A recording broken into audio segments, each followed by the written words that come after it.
புரியவர்களே, மதரசாக்களினுடைய பணி என்ன? மதரசாக்களினுடைய பணி என்ன? மதரசாக்களில் எதை போதிக்கப்படுகிறது? நபி ஸல்லல்லாஹு அலைஹி வஸல்லம் அவர்கள் எதை போதித்தார்களோ அதுதான் மதரசாக்களில் போதிக்கப்படுகிறது. குர்ஆன் போதிக்கப்படுகிறது.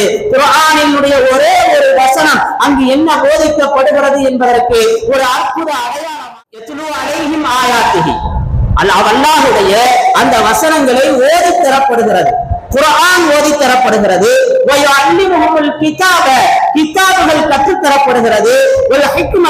நபியினுடைய அந்த பொன் மொழிகள் என்று சொல்லக்கூடிய அந்த ஹதீஸ் ஹுகூமியத்துக்கள், அந்த நுட்பங்கள் அங்கு போதிக்கப்படுகிறது.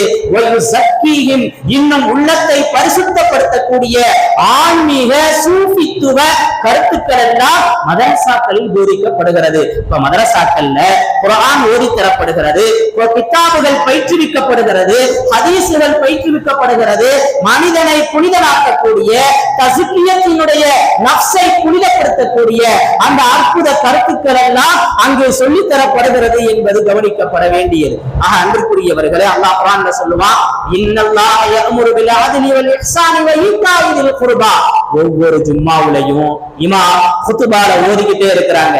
ஏன்னா இந்த மனித வாழ்க்கைக்கு தேவையான ஒட்டுமொத்த கருத்தையும் பொறிந்திருக்கக்கூடிய அற்புத வசனமாக இந்த வசனம் இருக்கிறது.